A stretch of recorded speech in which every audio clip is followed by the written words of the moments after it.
take a look at your markets now. Asian markets experience intraday losses, but most of the key indices we reflect managed to end the day in positive territory. However, major central bankers making it clear yesterday that interest rate cuts won't be happening anytime soon continued to rub market players up the wrong way. Hong Kong's Hang Seng Index ended the day up 0.75% at 15,392 points, but the Japanese Nikkei edged lower, down 0.03%, while over on mainland China, the Shanghai Composite Index rose by 0.43% to close at 2,846 points.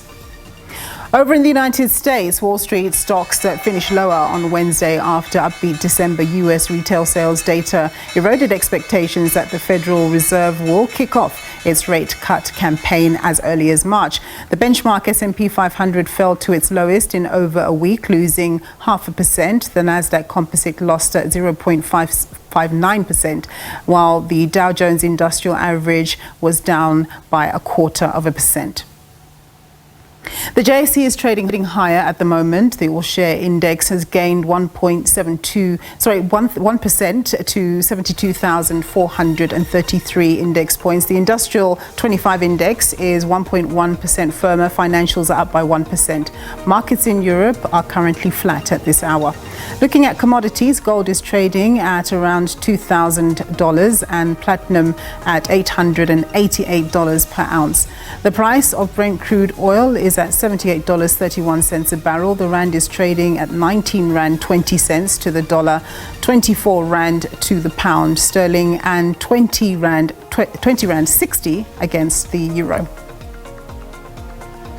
Well, to break down the markets for us, I'm joined by Ricardo Smith. He's the Chief Investment Officer at ABSA Investments. Thanks very much for joining us, Ricardo. So what do you see as the main drivers of global markets, and is there anything peculiar happening on the local stock market?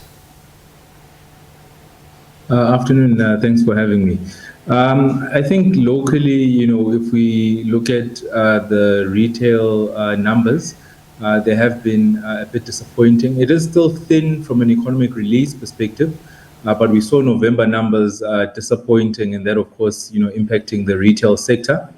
So we've seen a bit of pressure from a consumer spending propensities perspective, but one of the counters from last year that did quite well was Truworths, but that was off the back of a lot of credit sales. So with interest rates where they are likely to see a bit of pressure. So we'll all be watching to see when those rate cuts start coming in. And of course, we are expecting the US to kind of lead the direction on that as the MPC locally tries to maintain real rate differentials. And what about globally? I mean, what are the key drivers there? Everyone seems to be talking about the fact that interest rates don't seem likely to come down sooner than, people had anticipated that we'd see interest rate cuts by about March, but that seems to have been rebutted by central bankers yesterday. Yeah. The US Fed at the moment is not necessarily experiencing a lot of pressure to cut rates. If you look at unemployment numbers, they are still below 4%. Excess savings from the COVID period has still left some of the consumer spending propensities a bit resilient. We do think that those are starting to fade a bit. So there needs to be a catalyst for the Fed to start cutting. And I know most economists are now predicting a soft landing, although we do think that the chances of a soft landing have increased relative to a recession in the US.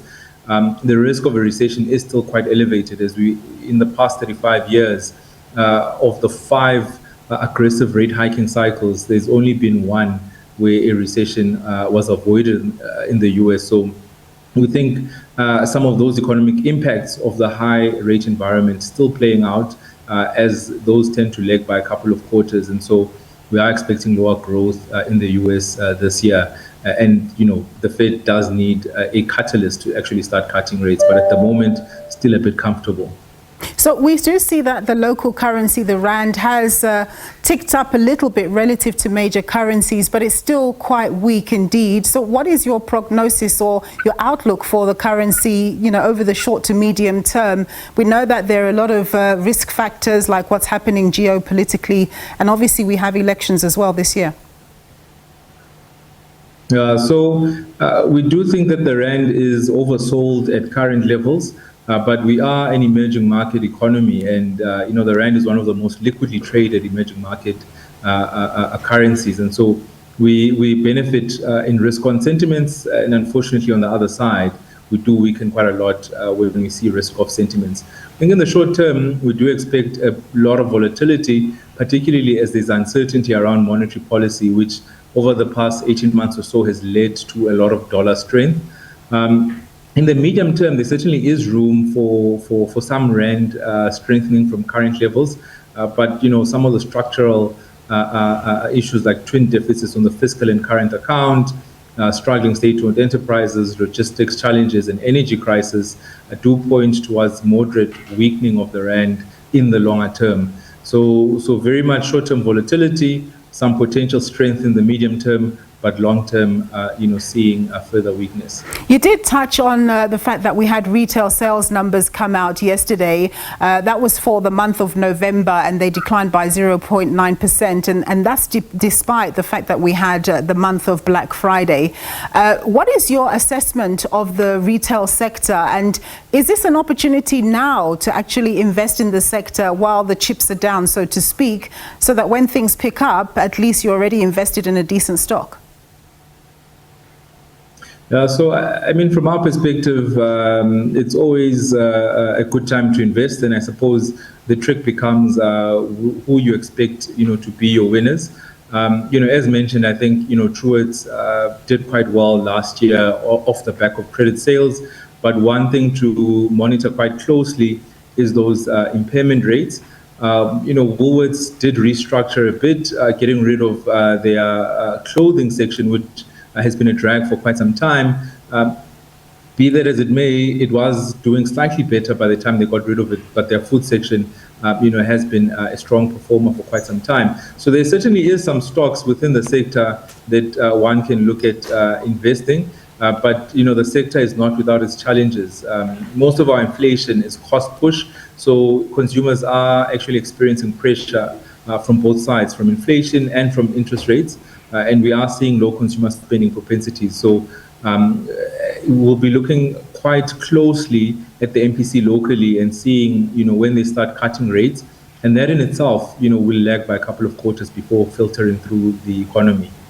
Ricardo, thank you very much for your time and your insights. That was Ricardo Smith. He's the Chief Investment Officer at ABSA Investments. We're going to go for a quick break and we'll have some economic focus stories for you.